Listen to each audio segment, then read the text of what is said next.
Mage Storytime, Episode 18, Games Within Games. This is the continuing story of the Iron Goldfish, a party of role-players who awakened as mages. Our cast includes Alwi, who manipulates time with his phone; Bard, a mind and spirit mage who uses superheroes as his gods; Critical, who improves the luck of others through his own pain; Handy, a correspondence-using thief who steals items at long range; Kitty, who empowers his stickers and cats with spirits; Talo, a postmodern mage who uses a hodgepodge of skills to manipulate forces and matter; and Weeb, who uses his life skills to enhance his martial arts and Chinese medicine. Having survived our recent rescue mission on behalf of the technocracy, it was decided by all and sundry that we needed some sort of break. Handy had an idea.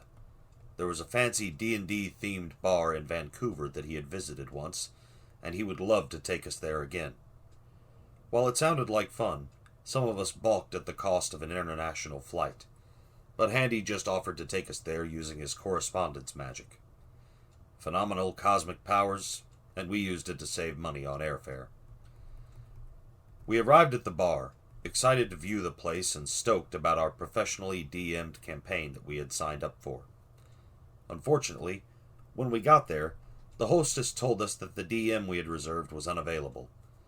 It turns out that Handy had selected this woman specifically because he was a huge fan of some Canadian or online fantasy show that she had been on. None of us remembered because we tended to tune out Handy when he got fanboyish.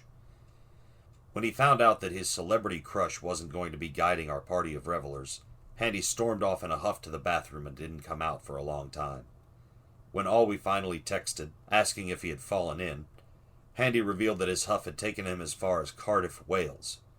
Teleporters, man. We decided Handy could come back whenever he was ready. I mean, he was our ride home, and none of us had brought passports or anything, so he would have to come get us eventually. Right? About that time, our fancy nerd-themed drinks came, including D20-based shots, and we decided transportation was a problem for more sober people. Our drinks were quickly followed by our replacement DM, who we were assured was their absolute best. Apparently, people found his sessions incredibly real and lifelike, to the point that they often said it felt like they were there. You'd think we would have been more suspicious, but this was real life. We didn't expect to run into monsters around every corner. That theory was shot to hell when the DM showed up, and several of us immediately pegged him as a vampire.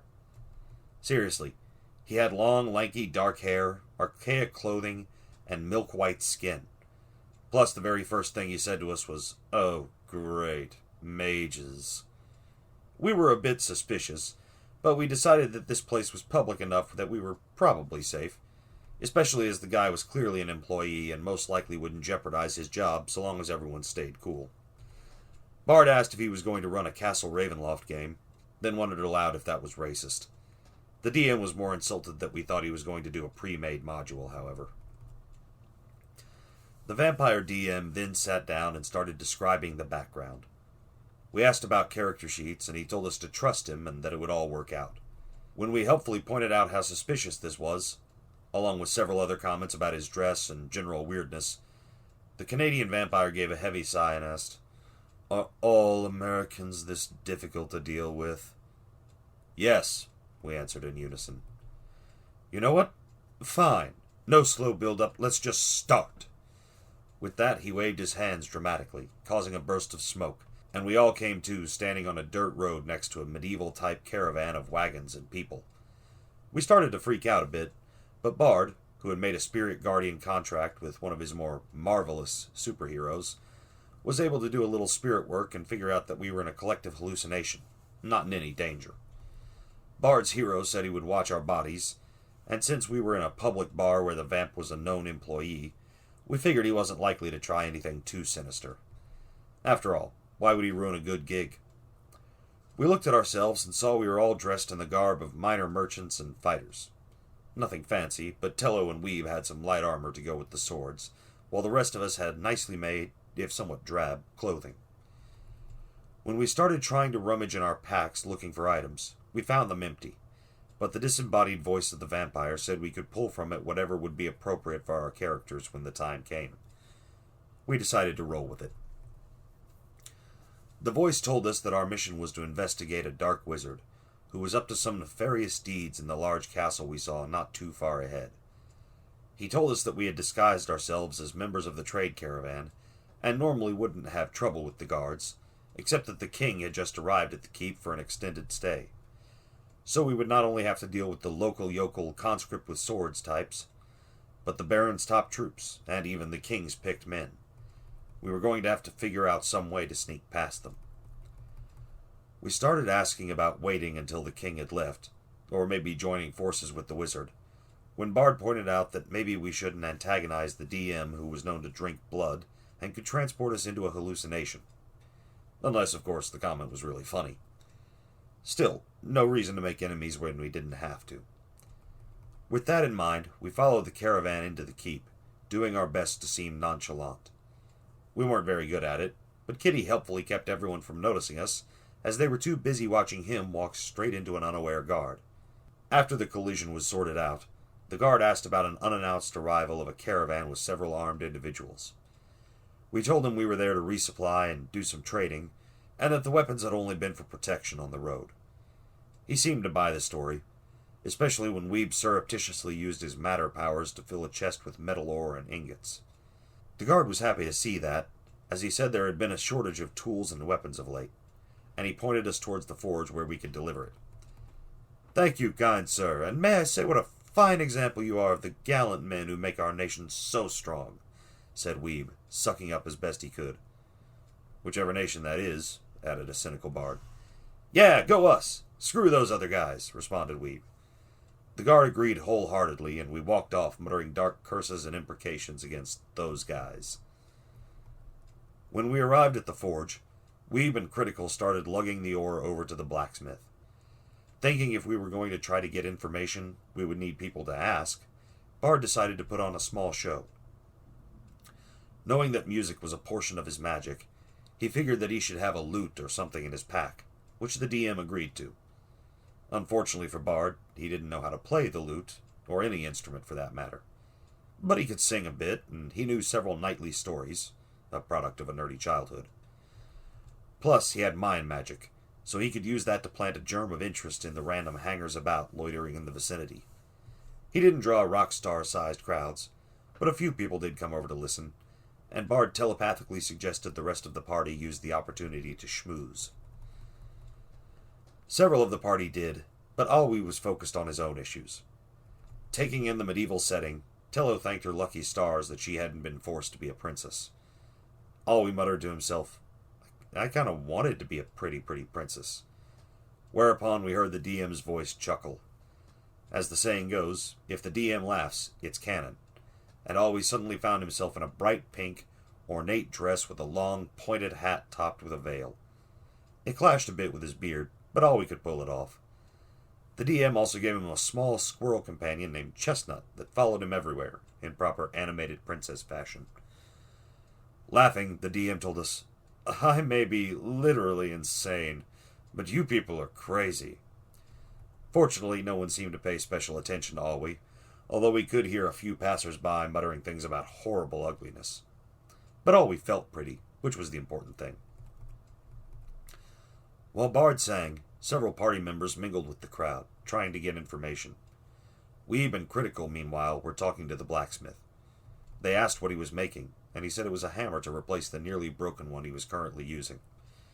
As he was saying so, he struck with the hammer in his hand and the head flew off, bouncing into a far corner. He complained about how hard it would be to smash a new hammer into place by hand, and Weeb offered to help. He pulled his divinely gifted hammer from his pack, walked over to the forge, and started working. He was so skilled at crafting that, as he was working, he started to put on a show for the hangers about, flipping the tool into the air, bouncing it off the anvil and nearby pieces of steel, and otherwise being a showman.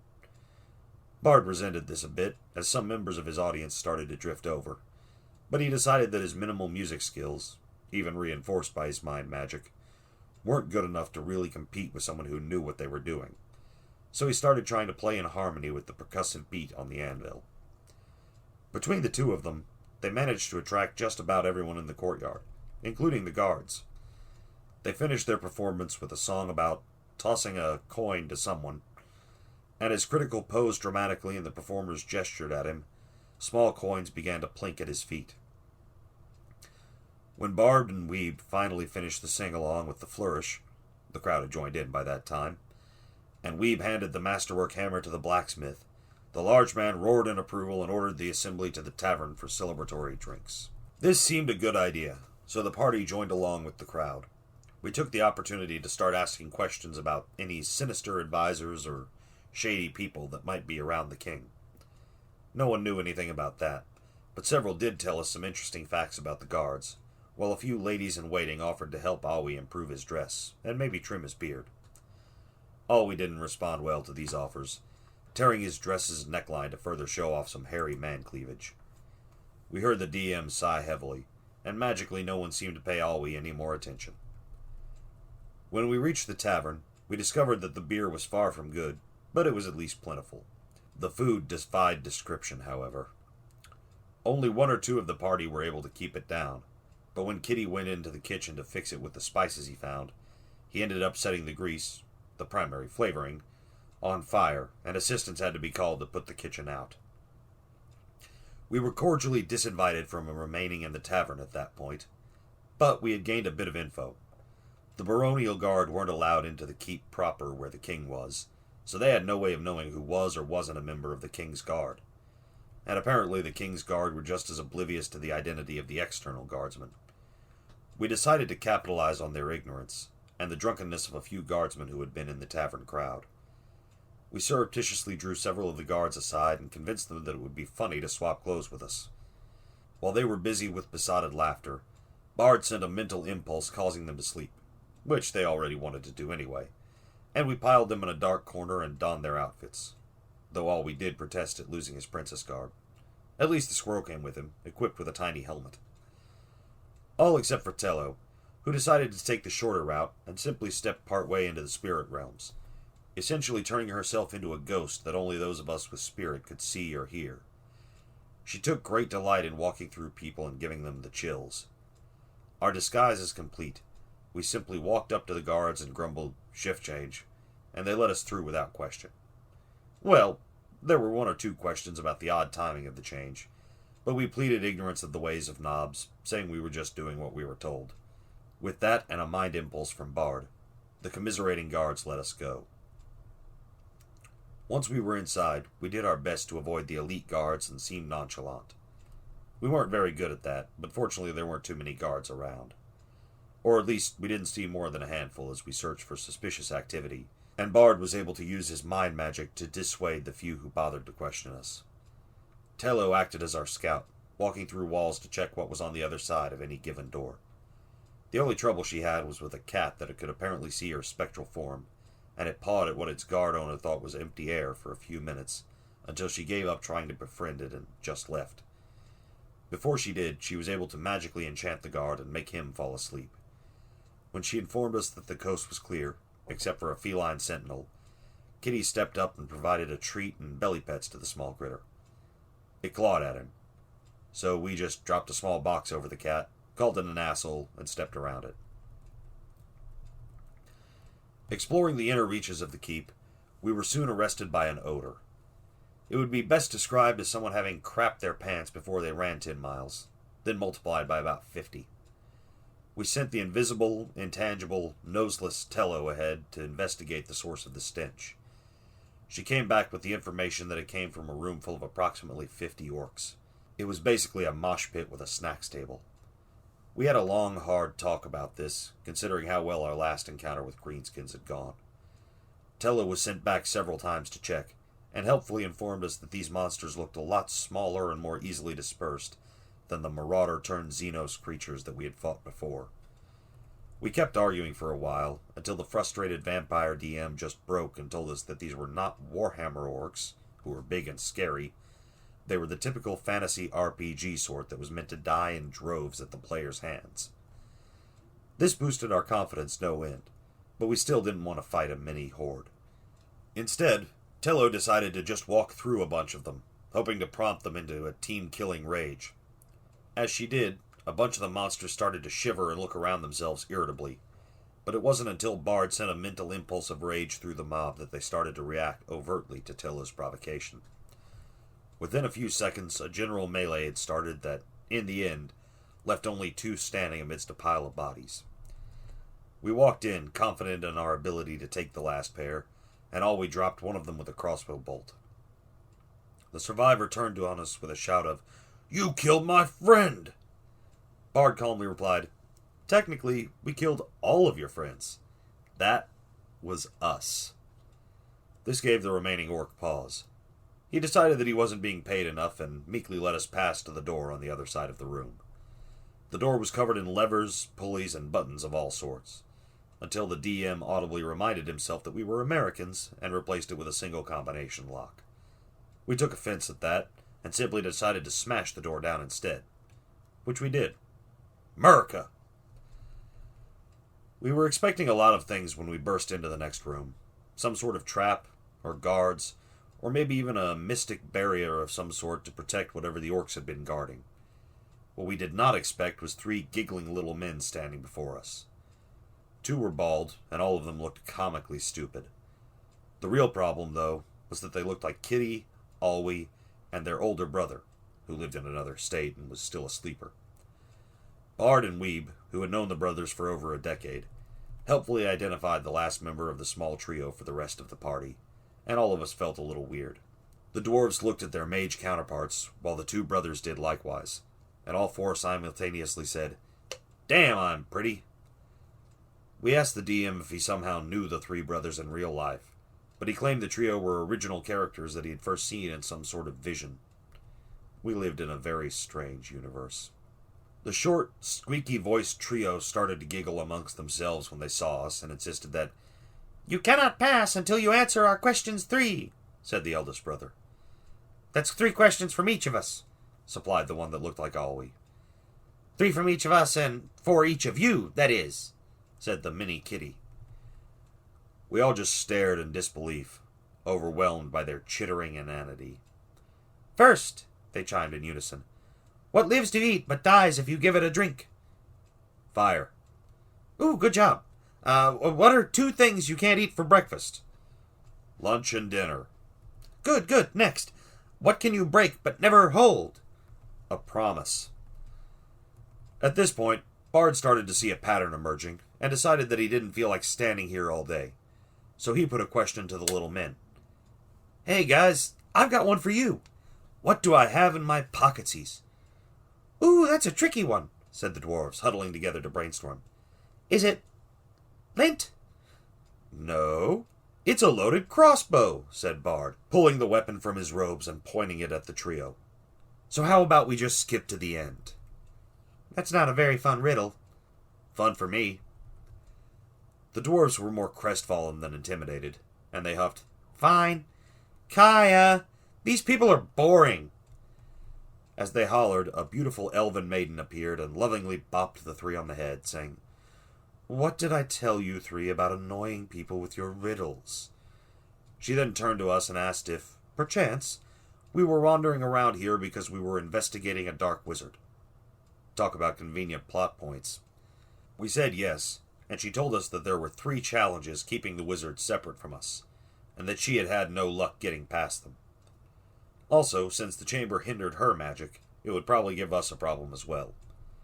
Tello dropped her ghost form upon learning that the chambers were also warded against ghosts, and we followed the elf down the hallway. The first chamber had a banner declaring it the Test of Intelligence.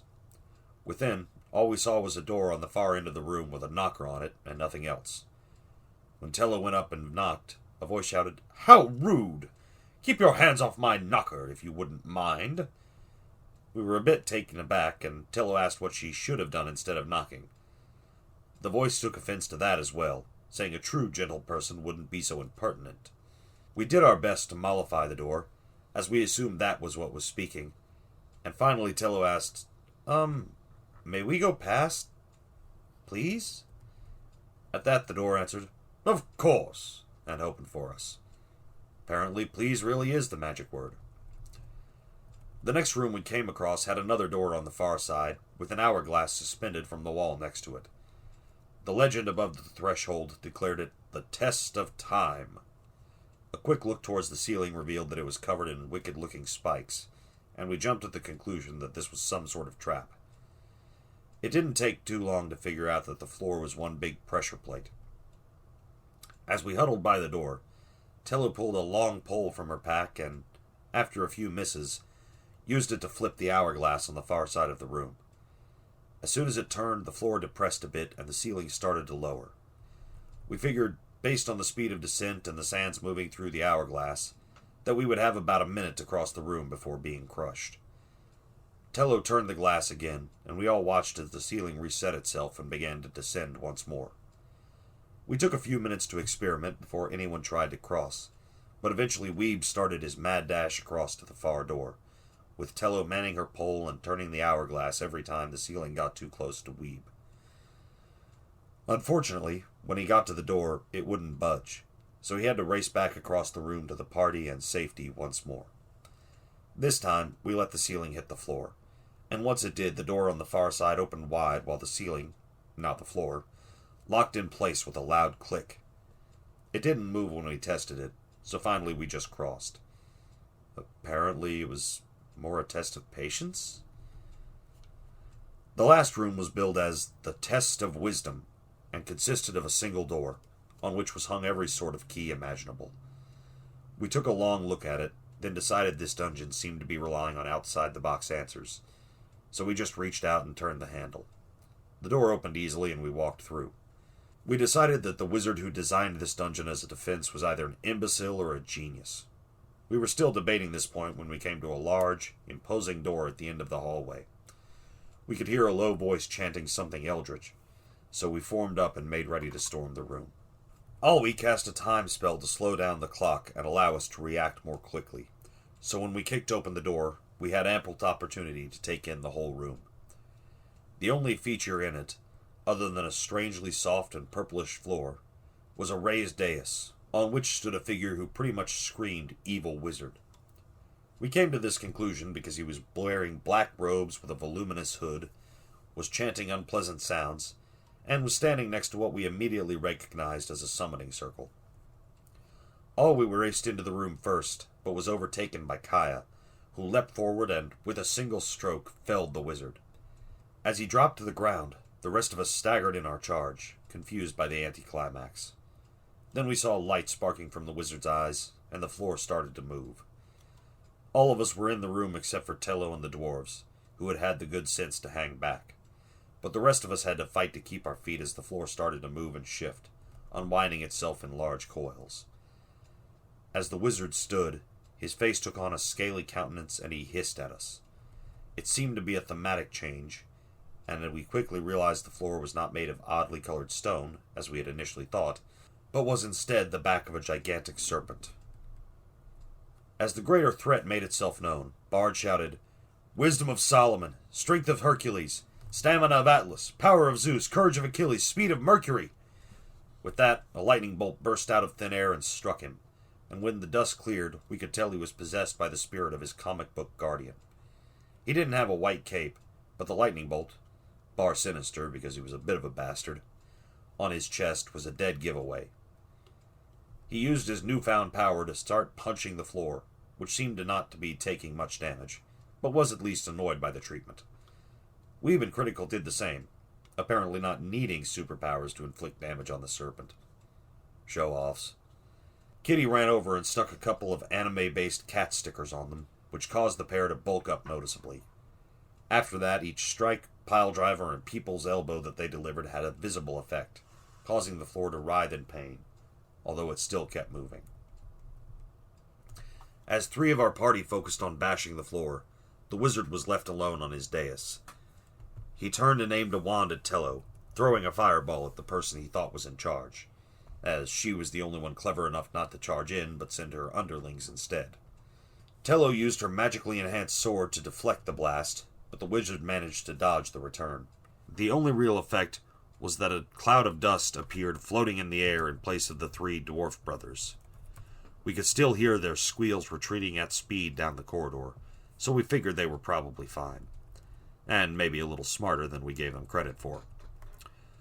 The rest of our party piled on, doing as much damage to the floor as we possibly could, and ignoring the wizard in favor of what was both literally and figuratively a bigger problem. We decided our attacks were having some effect, as the serpent's head and tail reared up and tried to flatten several of our party members. We had no trouble dodging, however, as the thing was so big it couldn't help but telegraph its attacks. Also, Bard, at least, had superpowered muscles and reflexes, so he was just fine. Critical Alwi, Kitty, and Weeb, however, had to rely on their own abilities. But they didn't have much trouble either, as the creature was big and slow. It was distracting, though, nor was it helped by the wizard continually throwing fireballs, mostly at Tello, who kept slapping them back at him. He didn't dodge them all as neatly as the first, and took some damage, but seemed committed to his plan. While Tello bounced fireballs around, and Bard, Weeb, and Alwi kept blasting or punching holes in the floor, aided by Kitty's buffs, Critical finally found the giant serpent's weakness. It turns out, if you punch a hole into its back and rip out a chunk of its then exposed spine, the horrible creature suffers pain and death. Who knew? As the floor went limp, flailing ineffectually at Bard and Alwi in its death throes, the wizard fell as well. Turns out he had been magically animated by the Serpent Master. Good thing Tello had kept him busy. Kaya raised herself off the ground and said, "Thank you for saving me and the kingdom." "Okay, bye." And with that, we found ourselves back in the bar with our vampire DM. When we complained about the lack of an epilogue, he told us that was what we got for being smart and ignoring his unkillable wizard. Ultimately, we thanked him for a great experience, and for not eating us, and made to leave. Fortuitously, Handy chose that moment to reappear from his teleporting jaunt. He was covered in bruises, soaked to the bone, and had seaweed hanging from his hair, and looked thoroughly miserable. When we tried to ask, he said he didn't want to talk about it, and that we should just go home. We agreed. It was time to put fantasy aside and get back to the real world, where we were a bunch of wizards who dealt with werewolves, fae, and other worldly spirits. Nothing fantastic about that. What will happen next to our heroes? What could their enemies be up to? Will they ever get a break again? Find out in the next Mage Storytime.